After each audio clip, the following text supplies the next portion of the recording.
नमस्ते। बातचीत के हमारे इस खास कार्यक्रम में आप सबका स्वागत। जैसा आप देख पा रहे हैं, हेमंत अत्री सर हमारे साथ मौजूद हैं। सर बहुत स्वागत है।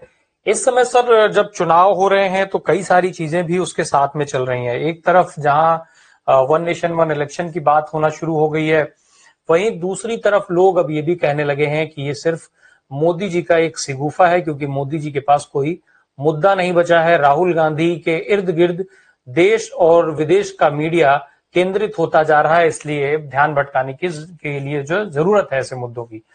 इसके अलावा एक तरफ जहां कांग्रेस पार्टी अपना घोषणा पत्र लेकर के आती है, 7 बिंदुओं की बात करती है, वहीं भाजपा अपना घोषणा पत्र लेकर के आती है हरियाणा के लिए। उसमें 20 सूत्रीय जो है वो गारंटियां पेश कर रहे हैं, संकल्प दे रहे हैं। बहरहाल हम थोड़ा सा चुनाव की तरफ चलते हैं, हरियाणा के चुनाव को लेकर के, जिसके लिए हमने हेमंत सर से निवेदन किया था अपना समय देने के लिए। सर शुरुआत तो मैं मनोहर लाल खट्टर साहब से करना चाहता हूं। मनोहर लाल खट्टर साहब की खूब चर्चा हो रही है। अब उनका भतीजा दांव दे गया, वो तो कांग्रेस के साथ शामिल हो गया। भाई साहब, मनोहर लाल जी का कौन भाई कौन भतीजा? वो तो मौके के खेल है। मनोहर लाल जी के खुद के पल्ले क्या है? आज कुछ करने की जरूरत नहीं आपको। आज एक साधारण काम कीजिए। कौन भतीजा कौन? वो तो किसी को मानते ही नहीं थे। आपको ध्यान होगा ना, जो उनका प्रचार था कि मैं तो किसी परिवारवाद से ऊपर हूं, सारी चीजें हैं। और उसके बाद उसका जो इतिहास है, किसको क्या लगाया, वो भी सारी डिटेल जनता के पास है। हालत आज ये है कि कुछ करने की जरूरत नहीं, केवल 2 काम करने चाहिए। मनोहर लाल जी को पूरे हरियाणा में घुमा दीजिए एक बार, और सेकंड फॉलोअप के लिए एक बार मोदी जी को घुमा दीजिए। फिर आप माइक्रोस्कोप के जरिए बीजेपी को ढूंढते रह जाएंगे। हरियाणा में आज हालत ये है। भारतीय जनता पार्टी की जो दुर्गति इस चुनाव में हो रही है, आप केवल उसकी कल्पना कर सकते हैं राय साहब दिल्ली में बैठ के। अगर आपको मैं बताऊं कि उनको गांव में नहीं घुसने दिया जा रहा और कहां पे नहीं घुसने दिया जा रहा, वो बहुत ही महत्वपूर्ण बात है। भारतीय जनता पार्टी की जो आज हालत है, जो मौजूदा मुख्यमंत्री है, उनकी कंस्टिट्यूंसी आपको ध्यान होगी नारायणगढ़ होती थी। नारायणगढ़ के अंदर बीजेपी के प्रत्याशी को घुसने नहीं दिया जाता, वोटिंग की जाती है उसकी। नंबर 1। नंबर 2, उसके बाद आप जाइएगा नारायणगढ़ से आगे, अनिल विज गृह मंत्री, सीनियर मोस्ट लीडर बीजेपी के, उनकी अपनी कंस्टिट्यूएंसी में रोज हो रही है, डेली विदाउट फेल हो रही है। उसके बाद आप चले जाइए हांसी के अंदर, जो कोर पंजाबी वोट बेल्ट है, इसमें कहीं जाट नहीं, केवल किसान। हांसी के अंदर ये हो रहा है। भवानी खेड़ा हमारी रिजर्व कैटेगरी कंस्टिट्यूएंसी है एससी की, वहां पर उनकी रोज जुलूस निकल रहा है। उकलाना के अंदर जो जेजेपी का कैंडिडेट लेकर के आए थे, उसको गांव में नहीं घुसने दिया जा रहा। और ये बीजेपी के हैं सारे। और अगर आप इनके तत्कालीन सहयोगी जो पहले अग्निवीर हैं, श्रीमान दुष्यंत चौटाला, उनकी हालत तो और भी दयनीय है। वो अपने उचाना कंस्टिट्यूएंसी के जो बड़ा गांव है छात्र, उसके अंदर घुस नहीं पा रहे, वहां भी उनकी हुटिंग होगी। तो भारतीय जनता पार्टी का तो जो मनोहर लाल करके गए काम, आप कमाल देखिए ना। प्रधानमंत्री सभा कर रहे कुरुक्षेत्र में, उनकी बेल्ट में सभा है, जीटी रोड बेल्ट में।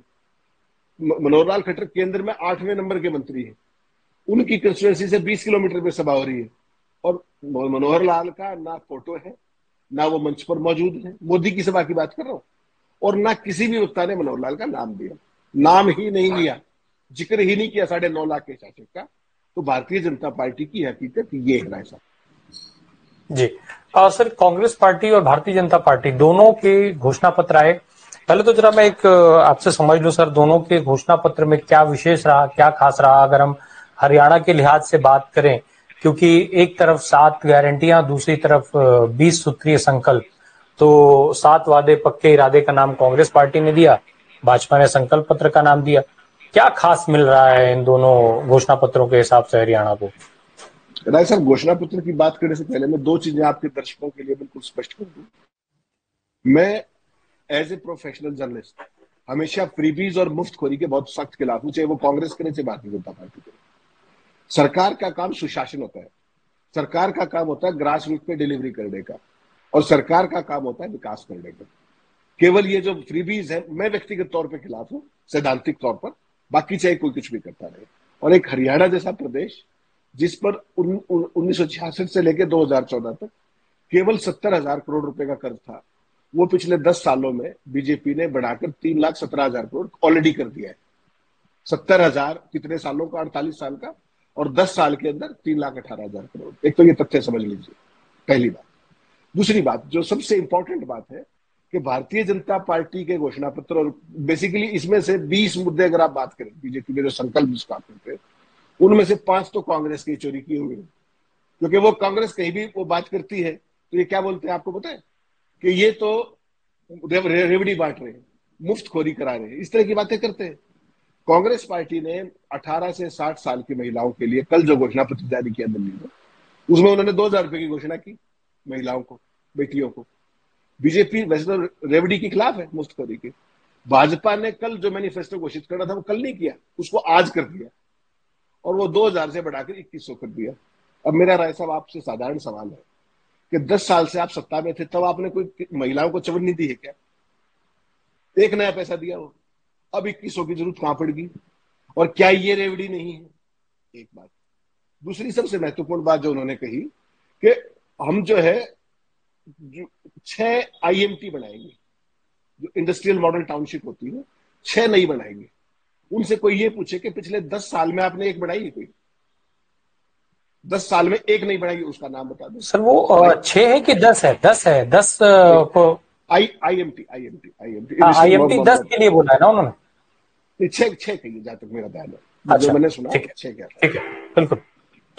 तीसरी बात उन्होंने कही कि साहब हम जो गरीबों का जो इलाज है, 1,08,00,000 जो मरीजों के कार्ड बने हुए आयुष्मान के, उसको बढ़ाकर 10 लाख रुपए तक इलाज मुफ्त कर देंगे। राय साहब आपको जानकर हैरानी होगी कि भारतीय जनता पार्टी का जो मौजूदा शासन है, जो 5 लाख की सुविधा है, वो पिछले कई महीने से बंद पड़ी है। कारण कि जो प्राइवेट हॉस्पिटल्स में इलाज हुआ था उसका 300 करोड़ रुपए ड्यू है। तो वो जो मरीज बेचारे जिनके कार्ड बने हुए हैं, जो गरीब हैं, अस्पताल तो उनकी ओपीडी भी नहीं कर रहे, इंडोर की तो बात ही छोड़ दीजिए आप। और जो सरकार 5 लाख का हिसाब रख सकती, वो 10 लाख का कैसे रख देगी? ये भारतीय जनता पार्टी की हालत है। कहते हैं हम बेटियों को गांव में स्कूटी देंगे, स्कूटी बच्चे को पढ़ने वाली को। आज तक उन्होंने साइकिल दी है क्या 10 साल में? क्या बात कर रहे हैं ये लोग?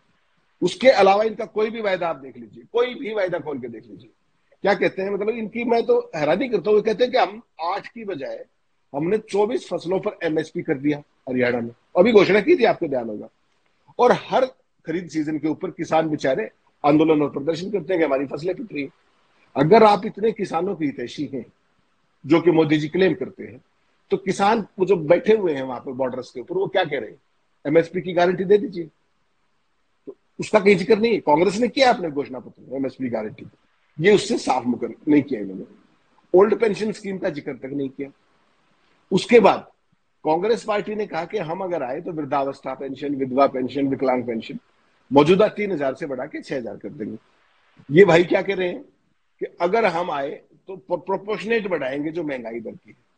मेरा केवल साधारण सवाल आपसे है कि जो अभी आप जो कर रहे हैं, जो महिलाओं को जो देंगे 2,100 रुपए पर मंथ, इसका आपको खर्च पता है कितना साल का? 20,000 करोड़ रुपए है हरियाणा सरकार के पास पैसा। 20,000 करोड़ रुपए बीजेपी कह रही है क्योंकि उसको देना नहीं, सीधी सी बात है। और कांग्रेस कहे तो रेवड़ी है।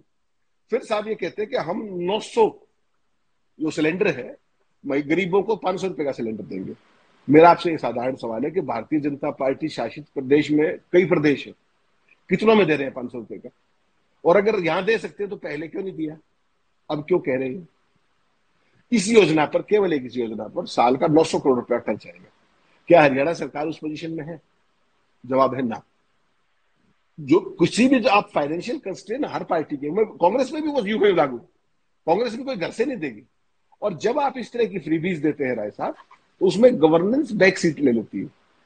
फिर आप इन फ्रीबीज को, जो आज हिमाचल प्रदेश की स्थिति, कर्नाटक की स्थिति है, उस तरह की दिक्कतें आनी शुरू हो जाती है। ये बात आपको माननी पड़ेगी। अब कांग्रेस ने कह दिया कि 300 यूनिट बिजली हम मुफ्त देंगे। क्यों देंगे भाई मुफ्त? क्यों मांग रहा है क्या? तो सवाल ये नहीं, एक पॉपुलिस्टिक अप्रोच के जरिए आप एक बार तो सत्ता में आ जाएंगे, उसके बाद भुगतेगा कौन? भुगतेगी जनता। जब आपको क्वालिटी पावर नहीं मिलेगी, पावर कट्स लगेंगे लंबे, तो ट्रांसफार्मर में रोज फ्लक्चुएशन हुआ करेगी, क्योंकि पैसे से ही हो रहा है। जो चीज पैसे से खरीद रहे हैं आप, उसको मुफ्त में कैसे दे देंगे? कुल मिलाकर के राय साहब, अगर इस घोषणा पत्र को आप देखेंगे बीजेपी के, बाकी तो बहुत बातें इसमें करने की, ये कंप्लीटली ऊंची दुकान और फीका पकवान। और मैं तो कहूंगा फीका भी नहीं है, पकवान है ही नहीं। और अगर और आगे बढ़ेंगे तो आगे दौड़ और पीछे चौड़। आप 2014 का इनका घोषणा पत्र उठाइए कोई सा, और उसमें सबसे पहले क्या कहते हैं कि हरियाणा के हर जिले में एक मेडिकल कॉलेज होगा। 10 साल हो गए अब तो। एक मेडिकल कॉलेज जो इन्होंने सरकारी चालू किया, वो उसका नाम बता दे बीजेपी, एक का। दूसरे का नहीं कह रहा। हरियाणा में जिले तो 22 है। 10 साल के शासन के बाद जो सरकारी मेडिकल कॉलेज इन्होंने चालू किया हो उसका नाम बता देंगे, छोड़ दीजिए उसको। उसके बाद इन्होंने क्या कहा था 2014 में कि हर शिक्षित बेरोजगार को 9,000 रुपये मुआवजा दिया जाएगा। ओ सॉरी, क्या बोलते हैं आप उसको, 9,000 रुपये का जो देते हैं, क्या स्टाइफंड कह इस लीजिए, टाइप। बेरोजगारी हाँ। भत्ता, बेरोजगारी भत्ता कितनों को दे दिया आज तक, उनका संख्या बता दे 2014 से आज तक। तो जो पिछले वादों की ये स्थिति है, अब आज का जो इन्होंने संकल्प पत्र, जिसको आप गारंटी कह रहे थे तमाम से, संकल्प पत्र है इनका नाम, इसके अंदर इन्होंने, आप पढ़ के हैरान हो जाएंगे, मैं भेज दूंगा आपको, उसमें कहीं सुशासन का नाम नहीं। सरकार किस लिए बनाते हैं? आप सुशासन के लिए बनाते होंगे। सुशासन का नाम नहीं, भ्रष्टाचार को हटाने का नाम नहीं। इसका मतलब भ्रष्टाचार हट चुका है, या हरियाणा में भयमुक्त भ्रष्टाचार एक स्टेब्लिश्ड फिनोमिना है, क्योंकि एचपीएससी के चेयरमैन। सर मैं एक सवाल ऐड करना चाहता हूं। वो अभी युवाओं और रोजगार की बात हो रही है, इन्हीं की एजेंसी की अभी जो जिसका आरोप लगता है पेड एजेंसीज होने का जिन पर, उन्हीं की एजेंसी ने ये कहा था कि हरियाणा में बेरोजगारी सबसे बड़ा मुद्दा है। अब जो घोषणा इन्होंने 20 पॉइंट जो दिए हैं उसमें ये कह रहे हैं कि 2 लाख युवाओं को बिना पर्ची खर्ची के हम नौकरी देंगे। अब ये जो बिना पर्ची खर्ची का जिक्र कर रहे हैं, एक तो जरा बताइएगा सर कि क्या जमीनी हकीकत है, क्योंकि ऐसा बार बार सुना जाता है। अभी नायब सिंह सैनी भी कह रहे थे अपने भाषण में। और दूसरा वो ये कह रहे हैं कि 5 लाख युवाओं के लिए अन्य रोजगार के अवसर और साथ में वो अप्रेंटिसशिप जिसकी बजट में घोषणा कर दी गई है उसको ये यहाँ पर फिर से बता रहे हैं। यानी आपने एक बार बजट में कह करके तो आप अपनी पीठ थपथपा ही रहे हैं, अब उसी बजट के आंकड़े में से चुरा के आप यहाँ पे आपने आंकड़ा डाल दिया है कि 5 लाख हम ये भी करेंगे। आपने ये जस्टिफाई तो नहीं किया है कि वो बजट के अलावा हम इस 5 लाख के अप्रेंटिस की बात कर रहे हैं। तो ये क्या एक तरीके से भ्रम की स्थिति भी नहीं फैलाई जा रही है? ये राय साहब एक आंकड़ों का भ्रमजाल है। मैं तो आपसे एक साधारण सवाल पूछ रहा हूँ। हरियाणा एक बहुत छोटी स्टेट, यहाँ पर जो कुल सरकारी स्वीकृत पद है वो 3.5 लाख। ठीक, आज की तारीख में जो हरियाणा कौशल रोजगार विकास निगम के तहत 1,20,000 बच्चे जो हैं, सरकार ने क्या कहा उनको कि उनको रेगुलराइज नहीं करेंगे, उनकी जॉब सुरक्षा कर देंगे। वो भी लागू नहीं हो पाया। 10 साल से आप क्या कर रहे थे? वो आपको 14 तारीख को क्यों याद आया, जब अगले दिन वो लगनी थी, क्या बोलते हैं इसको, आचार संहिता लगनी थी। एक बात। दूसरी बात, अब कह रहे हैं कि 2 लाख रोजगार में, कह रहे हैं 10 साल से आप सत्ता में थे ना, और 3.5 लाख में से 2 लाख खाली पड़े। आप ही कह रहे हैं, मैं राय साहब तो कह नहीं रहे। तो ये 2 लाख रोजगार खाली क्यों थे? हरियाणा सरकार के पद खाली क्यों थे? और जब इनको भरोगे तो क्या उनको तनख्वाह नहीं देनी? अगर 2 लाख पदों को भरते हो तो आपको हर साल 900 करोड़ रुपए एक्स्ट्रा चाहिएगा, है आपके पास? और अगर वो करने की मंशा होती तो पहले क्यों नहीं किया? आपने कहा 5 लाख नए रोजगारों की बात करेंगे। 5 लाख रोजगार की बात बड़ा बहुत बढ़िया एक फिगर हो सकता है। मोदी जी ने भी 2 करोड़ हर साल दिए थे, याद होगा आपको 2014 में। आज तक उसका हिसाब नहीं है, कोई हिसाब तो देते ही नहीं। अब जो 5 लाख की बात करते हैं, हरियाणा के अंदर जो रोजगार कब मिलेगा? जब बाहर का निवेश होगा। और आज हरियाणा निवेश में देश में सबसे फिसड्डी है, जो औद्योगिक निवेश होता है। तो जब नया उद्योग ही नहीं लगेगा तो 5 लाख, आप 50 लाख कह दीजिए, क्या फर्क पड़ता है? आप कहिए 50 लाख दे देंगे, ना एक को लग मिलना ना 5 लाख को मिलना, तो रहने तो बेरोजगारी है ना वो। तो इस तरह की स्थिति है। आज नड्डा साहब ने बड़ी इंटरेस्टिंग बात कह दी जो तक के अंदर लफाजी करने के तो बाहर है सारे। उन्होंने कहा कि 10 साल के अंदर मोदी जी के शासन में हरियाणा में रेलवे का बजट 9 गुना बढ़ गया, 9 गुना। मैं उनसे एक सवाल पूछ रहा हूं कि इन 10 सालों के अंदर भारतीय जनता पार्टी की केंद्र और हरियाणा की ट्रबल इंजन सरकार, ये डबल इंजन कहते हैं, मैं ट्रबल इंजन कहता हूं, उस ट्रबल इंजन सरकार ने हरियाणा में 1 मीटर, किलोमीटर नहीं कह रहा, मीटर, 1 मीटर मेट्रो बिछाई हो, 1 मीटर, या 1 मीटर नई रेलवे लाइन बिछाई हो, बता दे वो 9 गुना बजट कहां चला गया? राय साहब लफाजी ने कुछ भी कह दिया। मैं तो मूल सवाल, बेसिक सवाल पूछ रहा हूं, इंफ्रास्ट्रक्चर के लेवल पे आपने क्या काम किया, बता दीजिए। कर्ज को लेके आप 70,000 से बढ़ा के 3,18,00,000। आपकी नेट डिलीवरी ग्राउंड पे क्या है? आपकी हेल्थ फैसिलिटीज की स्थिति क्या है? आप किसी मुद्दे पर आ जाइए। लफाजी एक चीज है, डिलीवरी दूसरी चीज। 5,000 स्कूल बंद हो गए साहब, ये शिक्षा का प्रचार करेंगे। जो बच्चों की रूटीन की स्कॉलरशिप थी वो बंद कर रखी है, उनमें घोटाले हो गए। और अब क्या कह रहे हैं कि एमबीबीएस और दूसरे जो कोर्सेज बच्चे बाहर करते हैं उनको हम स्कॉलरशिप देंगे। पहले पिछली का तो हिसाब कर लो, वो घोटालों को तो कर लो। अब ये क्या कह रहे हैं, एक इंटरेस्टिंग बात और, आप दिल्ली में रहते हैं, एनसीआर में लाइफलाइन क्या है आपकी? अरावली की ग्रीनरी। श्रीमान जी के घोषणा पत्र के अंदर आपको पता है क्या है? कि दिल्ली के चारों तरफ अंतर्राष्ट्रीय जंगल सफारी बढ़ाई जाएगी।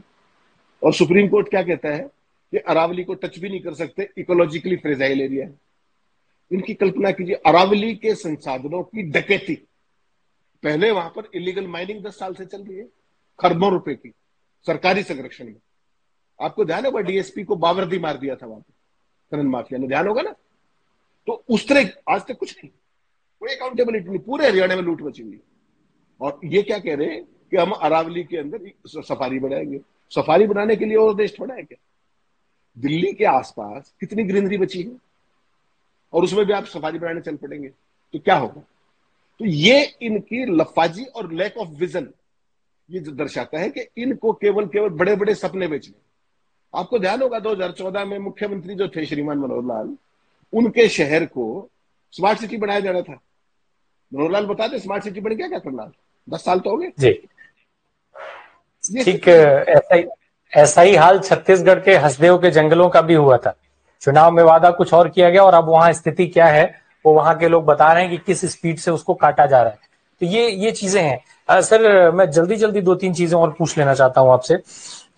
सर जिस तरीके की बात कांग्रेस पार्टी ने की है, भाई वो अपने 7 गारंटियों में उन्होंने युवाओं को, महिलाओं को, बुजुर्गों को, किसानों को, सबको कवर किया है। इसी तरीके का घोषणा पत्र जब राजस्थान, मध्य प्रदेश और छत्तीसगढ़ का इलेक्शन था तब भी आया था, लेकिन लोग उससे जुड़ नहीं पाए। क्या हरियाणा में जुड़ेंगे लोग?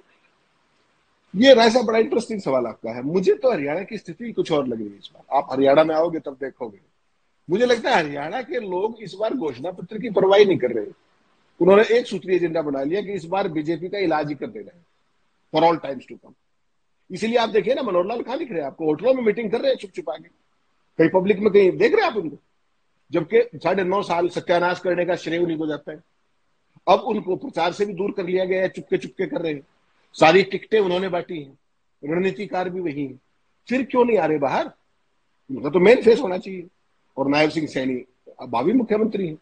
बीजेपी का खेल जनता समझ चुकी है, और टू दैट एक्सटेंट समझ चुकी है राय साहब कि इनके साथ तो जो व्यक्ति इनका साथ भी दे सके ना, उसको भी उस लायक नहीं छोड़ेंगे। आप दुष्यंत चौटाला का हाल देख रहे हैं, 90 सीटें हैं साहब। पिछली बार उनकी 10 आई थी, अगर इस बार खाता भी खुल जाए तो आप देखिएगा केवल किस बात का, कि ये बीजेपी के पास जाएंगे।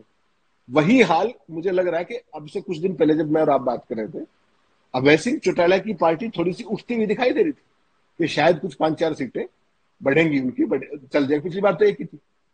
जैसे ही गोपाल कांडा ने ये कहा उनके साथ अलायंस होने के अगले दिन कि साहब हम और अभय सिंह जी सारे मिल मिला के और बीजेपी की हैट्रिक बनवाएंगे, गोपाल कांडा का भी बेड़ा गर्क कि सिरसा में पूछ लीजिए फोन करके। और मुझे लगता है कि वो इनेलो को भी ना ले बैठे। तो जो बीजेपी का खुद का छोड़िए, उनको तो कोई घुसने नहीं दे रहा। जो बीजेपी के संभावित सहयोगी या पिछले सहयोगी भी है, जनता उनका भी इलाज करने के चक्कर में। तो ऐसे में मेरा ये मानना है कि कांग्रेस पार्टी ने ठीक है जो भी गारंटी जारी करी और करी। मुझे लगता है फ्रीबीज की बजाय, हरियाणा का आदमी फ्रीबी नहीं चाहता, जो जरूरतमंद है उसको दे दीजिए आप। 300 यूनिट बिजली फ्री का मैं, और आप क्या करेंगे? बेहतरी है आप क्वालिटी बिजली दे दीजिए, राउंड दी क्लॉक बिजली दे दीजिए, वोल्टेज प्रॉपर हो। ये तो बात है। सबको 300 यूनिट देंगे तो बिजली बोर्ड का बिठा बैठ जाएगा। तो व्यवहारिक वादे करने चाहिए। और हरियाणा की जनता बेसिकली क्या है कि मुफ्त खोज नहीं है। हरियाणा की जनता को जो 10 साल का सत्यानाश हुआ है उसको सुधार करके जो गवर्नेंस का एक नया मॉडल, क्योंकि हरियाणा एक प्रोग्रेसिव स्टेट है और हिंदुस्तान की शान है, दिल्ली को 3 तरफ से घेरता है, एक मॉडल स्टेट हो सकता है। ये जो स्टेट था, अगर आपको ध्यान हो 2014 तक तमाम सोशल इंडिकेटर्स पर टॉप में था, per capita income, per capita investment और तमाम चीजें। आज वो जो खुशहाली का एक वो था प्रतीक हरियाणा, वो आज कंगाली का कबूतर है। किस लिए? केवल और केवल दिन सुबह से लेकर रात तक मनोहर लाल ने इवेंटबाजी के अलावा कोई काम नहीं किया, क्योंकि वो नरेंद्र मोदी के परम चेले। जो मोदी करते हैं वही ये करते हैं। वो दिन में 4 वेश बदलते हैं तो ये भी बदलते हैं। वो कोई कपड़ा दोबारा नहीं पहनते तो ये भी नहीं पहनते हैं। वो खुराक भी वही तमाम महंगी महंगी, जो 30-30 हजार रुपए किलो की सब्जियां है वो खाई गई, जो लोग बताते हैं। 30 हजार रुपए किलो की सब्जी आपने सुनी है कभी? तो वो सारे जो शौक थे इवेंटबाजी, दिन सुबह से रात तक, नेट डिलीवरी वाज जीरो। और उसी से आजीज आकर के आज हरियाणा के लोग, मुझे तो लगता है, घोषणा पत्र पढ़ने में भी इंटरेस्टेड नहीं। They are looking for an opportunity to fix BJP for all times. आज हरियाणा में स्थिति है। सर अगर पूरा चुनाव संचालन खट्टर को ही कराना था, खट्टर से ही कराना था, तो 6 महीना पहले हटाने की क्या आवश्यकता पड़ गई थी? फिर तो बतौर मुख्यमंत्री खट्टर साहब ज्यादा प्रभावी तरीके से चुनाव लड़ा सकते थे। जरा एक लाइन में बताइएगा, फिर आम आदमी पार्टी के एक सवाल पर आता हूं मैं आपसे। राय साहब, इसमें इंटरेस्टिंग बात है, इसको समझना पड़ेगा। मनोहर लाल खट्टर को अगर हटाया तो फेलियर मनोहर लाल ही थे या उनकी पूरी टीम थी? इंडिविजुअल कभी फेल नहीं होता, एक हेड ऑफ स्टेट फेल नहीं होता, वो और उसकी पूरी टीम फेल होती है। और मोदी जी ने हटाया किसको? सिर्फ मनोहर लाल खट्टर को। पूरा सीएम ऑफिस, पूरा principal secretary, deputy principal secretary, special principal secretary, सारे का सारा अमला यूं का यूं है जो इनको नायब सिंह सैनी को दहेज में दे दिया गया। आइसोलेशन में मनोहर लाल को बदलने का मतलब क्या है कि he was the grossly incompetent man. यही हुआ ना। और सर दो लेकिन तीन गुजरात में तो ये फॉर्मूला बड़ा हिट है इनका। नहीं, टीम वही है। आप समझिए, आपको मुख्यमंत्री बना दिया जाए और आपका सारा स्टाफ मेरे वाला हो, आप क्या करेंगे? जब तक आपको अफसरों का कौन, सरकार अफसर चलाते हैं। और मनोहर लाल को क्यों हटाया गया था? कि गवर्नेंस फेल हुई, सरकार की पॉपुलर परसेप्शन फेल हुई, वही इसी कारण हटाना है, कोई और कारण नहीं। और वो क्या मनोहर लाल का ही था सिर्फ, या उनका सर पूरा मशीनरी थी? लेकिन ये तो मशीनरी टेस्टेड है ना हाथ में इनका। थी। सर ये फॉर्मूला तो टेस्टेड है ना। गुजरात में तो इसका बहुत फायदा लिया इन्होंने कि बार बार वो हटा करके मुख्यमंत्री को और फिर सीटें बढ़ाते रहे लगातार। नहीं, मुख्यमंत्री हटाना एक पक्ष है, मुख्यमंत्री के प्रति हेटलेट उड़ाना दूसरी बात। हरियाणा के अंदर बीजेपी और मनोहर लाल से नाराजगी नहीं है साहब, आप गलत सोच रहे हैं। आप फील्ड में आके देखिए, हरियाणा के अंदर बीजेपी और मनोहर लाल के प्रति नफरत है आज की तारीख में। जो मनोहर लाल ने जो बयानबाजियां की हैं, जब किसान आंदोलन चल रहा था, पता है आपको क्या कह रहे थे? लठ उठा लो। कोई मुख्यमंत्री लोगों को कहता लठ उठा लो? कोई महिला रोजगार के लिए कहती है कि साहब एक फैक्ट्री लगवा दो, तुम्हें चंद्रयान में भेज देंगे। कोई सम्मान स्वरूप फरसा दे रहा है आपको, मोमेंटो, तेरी गर्दन काट दूंगा। ऐसे सैकड़ों उदाहरण है। तो मनोहर लाल ने जिंदगी में कभी कोई पटवारी को तो कोई जानता नहीं था, उनको बना दिया मुख्यमंत्री। तो वो जो सत्ता थी, जो दम्भ था, जो अहंकार था, और मैं तो इसको कहता हूं कि एरोगेंस ऑफ इनकम्पिटेंस है। जी इनकम्पिटेंस की एरोगेंस होती है, और उसके जिंदा मिसाल अगर कोई है तो मनोहर लाल है, और पूरा हरियाणा इस बात को जानता है। सर चलते चलते आम आदमी पार्टी की एक बार बात कर लें। आम आदमी पार्टी भी बड़ी मजबूती से चुनाव लड़ने का दावा कर रही है। जमीन पर क्या स्थिति दिख रही है? कुछ फायदा नुकसान या किसी और को कुछ फायदा नुकसान होने की संभावना? देखिए, अभी तक तो राय साहब ये है कि अभी केजरीवाल साहब आए नहीं है। मोमेंटम किस तरीके का उनके चुनाव का कोई दशा और दिशा नहीं किसी भी तरीके की। पिछली बार उन्होंने जब चुनाव लड़ा था, आपको पता है 0.48% वोट आई थी, लेस देन नोटा। इस बार क्या है कि क्योंकि मल्टीपोलर कंटेस्ट हो गया है, पांच गुना मुकाबला तो सीधा ही है। कांग्रेस, बीजेपी, अपने इनेलो, जेजेपी और आप, 5 गुना तो सीधा है। फिर कुछ असंतुष्ट खड़े हैं दोनों पार्टियों के। तो मल्टीपोलर कंटेस्ट के अंदर 2-4 सीट, पिछली बार भी उसकी आम आदमी पार्टी की सभी 46 सीटों पर जमानत जमती हुई। इस बार जो स्थिति है ग्राउंड पे, वो ये है कि कंप्लीटली भाजपा विरोधी लहर है हरियाणा के अंदर। और ऐसा कोई भी सिस्टम जो कांग्रेस के इकोसिस्टम को नुकसान करता हो, वो फिलहाल कामयाब होता दिखाई नहीं देता। इतना जरूर है कि केजरीवाल साहब ने अब इस्तीफा दे दिया है, वो हरियाणा में एक्सटेंसिव प्रचार करेंगे। तो व्यक्तिगत तौर पे मेरा ये मानना है कि पहले तो हमें वेट करना चाहिए कि उनको किस तरह का रिस्पॉन्स मिलता है। आज की तारीख में ये है, जिस तरह के कंटेस्ट हो रहे हैं मल्टीपोलर, उसमें 5-4 जगह पे हो सकता है, सीट जीतने की बात मैं नहीं कर रहा, हो सकता है 5-4 सीटों पर जमानत बच जाए आम आदमी पार्टी।